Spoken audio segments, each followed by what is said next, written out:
याद है ना आपको, एक टाइम था जब 5 दिसंबर को धुरंधर का क्लैश राजा साहब से होने वाला था और हर कोई आदित्यधर रणवीर सिंह से पीछे हटने को बोल रहा था। बट फिर राजा साहब एक महीने आगे बढ़ गई और अब जब प्रभास की फिल्म का टाइम आ चुका है, धुरंधर एक महीने बाद भी उसके पीछे पड़ चुका है। लेकिन अब आया है राजा साहब का ट्रेलर नंबर 2, जिसके बाद कहानी बदल सकती है, क्योंकि 10 साल क्यों ना हो जाए बाहुबली तो बाहुबली रहेगा ना। हाँ जी, तो राजा साहब 2.0 ट्रेलर हुआ है रिलीज, जिसे देखकर पब्लिक 50-50 डिवाइड हो गई है। लेकिन मुझसे पूछोगे तो मेरा मामला 60-40 है। कैसे, आओ बताओ। क्लियरली राजा साहब की टीम ने पुराने ट्रेलर पे लोगों के रिएक्शन को बहुत सीरियस लिया, इसीलिए ज्यादा से ज्यादा अलग अलग चीजों को इकट्ठा दिखा दिया, जिसे जो पसंद आए उसे वो ट्रेलर में मिल जाए।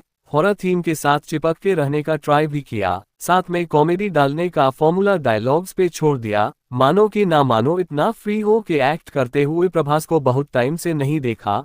मानना तो पड़ेगा, फिल्मों के साथ एक्सपेरिमेंट करना कोई इनसे सीखे। बट ये बात भी है ना, इतना सब ट्रेलर में दिखा दिया तो अब थिएटर में देखने को क्या बचता है। Fight scenes, horror, secret, Sanjay Dutt mystery almost बता दिया। कुछ चीजें जैसे हिप्नोटिज्म वाला एंगल या फिर बमन ईरानी के कैरेक्टर को हिडन रख सकते थे। इवन बाहुबली टच जो डाला वो भी छुपा होता तो बेहतर होता। और हाँ, इस बात में प्रभास फैंस को मान लेने में कोई शर्म नहीं आनी चाहिए कि फिल्म का वीएफएक्स सच में 400 करोड़ बजट के साथ जस्टिस नहीं कर पाया है। क्रोकोडाइल फाइट सीन, उल्टा पुल्टा महल या फिर अजीबोगरीब बड़े से मॉन्स्टर्स, इन सब का आइडिया बहुत अच्छा है, बट प्रेजेंटेशन सच में बचकाना लग रहा है।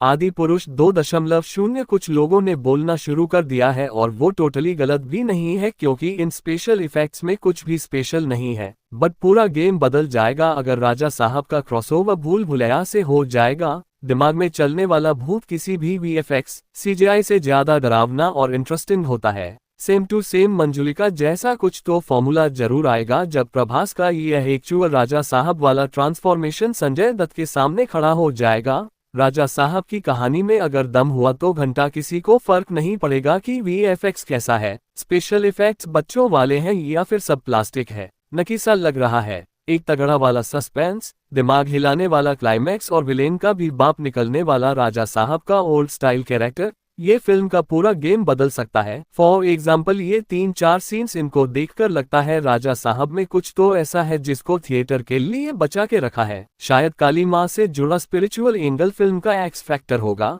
अब सबसे ज्यादा बात जिस चीज की हो रही है वो है प्रभास का same to same joker makeup look, जिसके साथ ट्रेलर को खत्म किया। माने डायरेक्टर को सबसे ज्यादा कॉन्फिडेंस इसी सीन पे है। अरशद वारसी की बात सच हो गई, तुरंत यह चीज दिमाग में क्लिक करती है। बट क्या पता अरशद वारसी को मुंहतोड़ जवाब देने के लिए ही इस सीन को ट्रेलर में दिखाया गया हो। इस सीन की वजह से ऑडियंस बटेगी, फैंस बोलेंगे प्रभास में हिम्मत है कि वो जोकर बन सकते हैं, जबकि न्यूट्रल ऑडियंस बोलेगी इतनी हिम्मत की जोकर बना दिया। देखो, वाइब तो है प्रभास एस जोकर, चाहे जैसे दिख रहे हो, बट वो जो करेंगे इस लुक में शायद वो जोकर नहीं पेनीवाइज के जैसा डरावना, भयानक और आउट ऑफ सिलेबस हो सकता है। बट यार, ट्रेलर में प्रभास की हिंदी डबिंग मुझे कुछ खास नहीं लगी। शरद केल करे या नहीं समझ नहीं आया, बट वो बाहुबली जैसी बात तो बिल्कुल नहीं है। इवन जो डायलॉग्स लिखे गए हैं वो भी ओरिजिनल हिंदी नहीं डब जैसे फील हो रहे हैं। कॉमेडी, हॉरर, रोमांस, सारे इमोशंस मिसिंग हैं। कहीं ये लोग हिंदी बेल्ट को अंडरएस्टिमेट करने की गलती तो नहीं कर रहे हैं?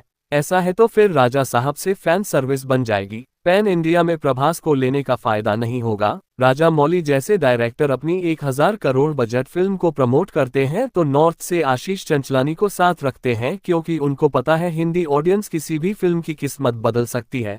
सच बोलो, राजा साहब ट्रेलर 2 पुराने ट्रेलर से काफी बढ़िया है। फिल्म का लेवल भी बदल गया है। अब फिल्म में प्रभास है तो जज ज्यादा किया जाएगा, हेट भी डबल दिया जाएगा। बट सॉरी टू से प्रभास होने के बाद भी नॉर्थ बेल्ट में फिल्म का हाइप बहुत लो चल रहा है। ऐसे में फिल्म के कंटेंट को 200 गुना अच्छा होना पड़ेगा, वरना बाहुबली छोड़ो आदि पुरुष जितना कलेक्शन भी नहीं होगा।